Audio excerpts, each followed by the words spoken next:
అలాగే ఇంకా ఇటువంటి అనేక ఇబ్బందులు ఉన్నాయి అధ్యక్ష. అదేవిధంగా గురుకులాలకు సంబంధించి ఈ 10 ఏళ్ల కాలం సంగతి నేను చెప్తున్నాను, ఇప్పుడని కాదు. గురుకులాలకు సంబంధించి అప్పుడు 200 ఉండేవి, 1000 పెరిగినాయి మనకి. కానీ 1000 పెరిగిన 672 భవనాలకి ఇప్పుడు కూడా సొంత భవనాలు లేవు అధ్యక్ష. వీళ్ళు నాకు తెలుసు కొన్ని ప్రైవేట్ వాటిలో తీసుకుంటారు, ఆడటానికి ఏమి ఉండదు అక్కడ, ఆ రూములే సరిగా ఉండవు, ఇరికిచ్చి పెడతారు. తర్వాత టైం ఏదో నాకు స్పెసిఫిక్గా చెప్పమన్నారు. టైం ఏంటంటే ఇప్పుడు గురుకులాల్లో ఇంతకుముందు 9ంటికి ఉండేది, ఇప్పుడు 8ంటికి పెట్టారంట. 8ంటికి పెట్టడం వలన బాత్రూములు లేకపోవటం వల్ల ఒకే బాత్రూంలో 30 మంది ఒకసారి పోవాల్సిన పరిస్థితి రావటం వల్ల మళ్ళీ అక్కడ టిఫిన్ అది అందదని కొంతమంది స్నానాలు చేయకుండా టిఫిన్ దగ్గరికి వెళ్ళాలి, టిఫిన్కి వెళ్ళిన వాళ్ళు స్నానాలు లేవు. ఈ విధంగా ఇవన్నీ కామన్ చిన్న ఇష్యూస్, దాని మీద ఫోకస్ పెట్టేవాళ్ళు లేరనేది నేను మీ ద్వారా ప్రభుత్వానికి వారి దృష్టికి తీసుకొస్తున్నాను అధ్యక్ష. అదేవిధంగా పిల్లలు హాస్టల్ పిల్లల్ని ఎలా చూడాలి మనం? హాస్టల్ పిల్లలు సరే ఇప్పుడు ఆ ప్రభుత్వం ఉన్నా జరుగుతాయి, ఈ ప్రభుత్వం ఉన్నా జరుగుతాయి. ఏ ప్రభుత్వం ఉన్నా మంచిగా ఉండాలని కోరుకుంటారు, మంచి చేయాలని కోరుకుంటారు, పిల్లలు చదువులు బాగా చెప్పించాలని కోరుకుంటారు. వాళ్ళకి చదువు బాగా వస్తే ఆ ప్రభుత్వానికి మంచి పేరు వస్తుందని వాళ్ళకి తెలుసు. కానీ అమల్లోకి వచ్చేసరికి తేడా వస్తూ ఉంది. ఇవాళ హాస్టల్ పిల్లలు ఎలా ఫీల్, ప్రభుత్వం పాఠశాలలో చదివే పిల్లలే వాళ్ళు 2వ శ్రేణి పిల్లల్లాగా ఫీల్ అవుతున్నారు ప్రభుత్వ పాఠశాలలు. ఇంకా హాస్టల్లో చదివే వాళ్ళు ఇంకా అన్యాయంగా ఫీల్ అవుతున్నారు అధ్యక్ష. వాళ్ళ వాళ్ళ బట్టలు కానీ వాళ్ళకి తల్లిదండ్రులు అంతా మనమే, టీచర్సే తల్లిదండ్రులు. 24 గంటలు మన ఆధీనంలోనే ఉన్నారు, మన స్వాధీనంలోనే ఉన్నారు. వాళ్ళని ఎంత బాగా డెవలప్ చేసుకోవచ్చండి, ఎంత బాగా ప్రభుత్వ పాఠశాలలకి ఏ సిస్టమ్స్ ఉంటాయి, ఎడ్యుకేషన్గా వాళ్ళు ఎలా చదివిస్తున్నారు, వాళ్ళ స్టడీ సర్కిల్స్ ఎలా ఉంటాయి, స్టడీ అవర్స్ ఎలా ఉంటాయి, అటువంటి ఏమైనా మనం పాటిస్తున్నామా? వాళ్ళ బట్టలు ఎన్ని ఇస్తున్నాం, బట్టలు సరిగా ఉన్నాయా లేదా?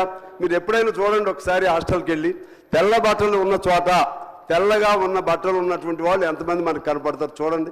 వాళ్ళకి ఆటోమేటిక్గా ఇన్ఫీరియారిటీ ఆటోమేటిక్గా డెవలప్ అవుతుంది.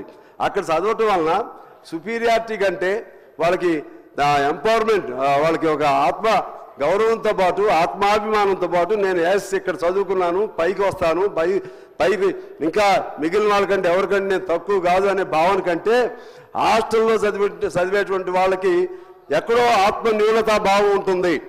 హాస్టల్లో చదివే వాళ్ళకి, ప్రభుత్వ పాఠశాలలో చదివే వాళ్ళకి ఆత్మ న్యూనతా భావం ఉంటుంది.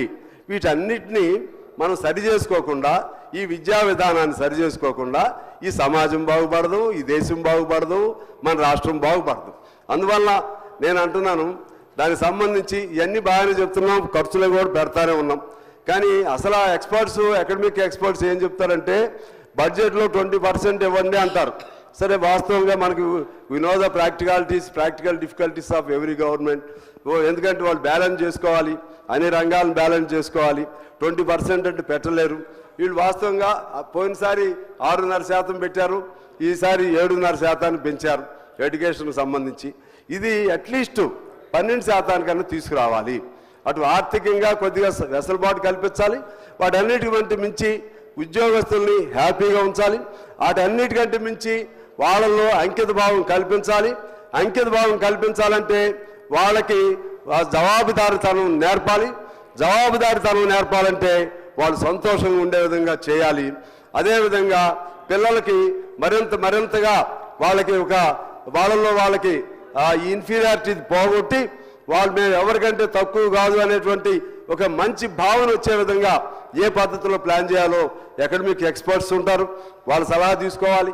ఆ విధంగా తీసుకుంటే ఇప్పుడు 6 లక్షల మంది గురుకుల విద్యాలయాల్లో 6 లక్షల మంది ఉన్నారు అధ్యక్ష. 6 లక్షల మందిని మనం వజ్రాల్లాగా తయారు చేసుకోవచ్చు. ఆ 6 లక్షల మందిని భారంగా తయారు చేస్తే వాళ్ళు కుటుంబాలకి నష్టం, రెండో పని చేసుకోలేరు, వ్యవసాయం చేసుకోలేరు.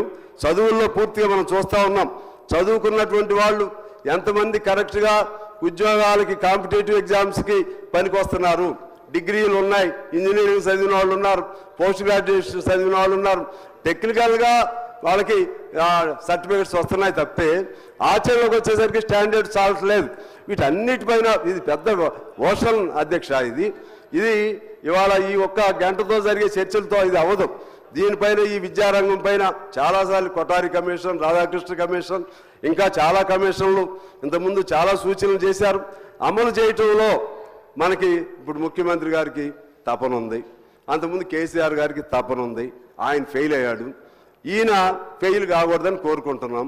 అదే పద్ధతిలో ఆ తపన దీనికి సంబంధించినటువంటి మంత్రులు కూడా ఉండాలి. ఎవరి శాఖ వాళ్ళకి సరే, ఇప్పుడు ఇదేమో ముఖ్యమంత్రి గారి చేతుల్లో ఉంది, మంత్రులు కూడా కొద్దిగా ఫ్రీడమ్ ఉండాలి.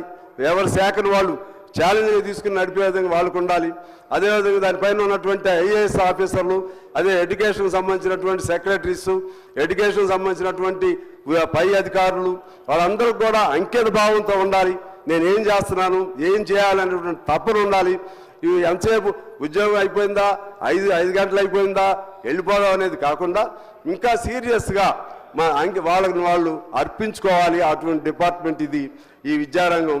ఆ విధంగా అన్నిటికంటే అన్ని రంగాల కంటే విద్యారంగంలో పనిచేయటం అనేది ఒక గొప్ప అదృష్టంగా అధికారులు కూడా భావించాలి.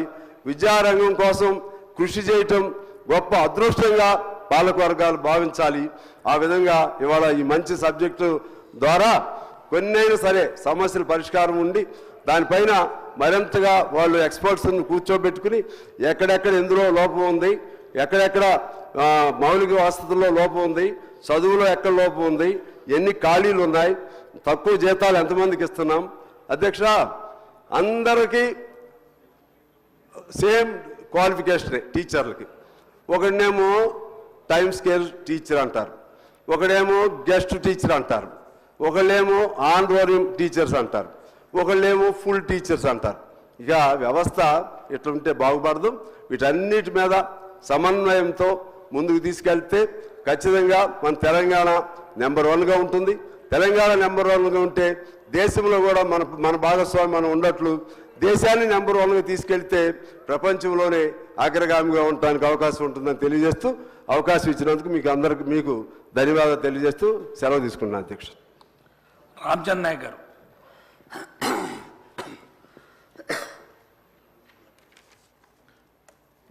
ధన్యవాదాలు అధ్యక్ష.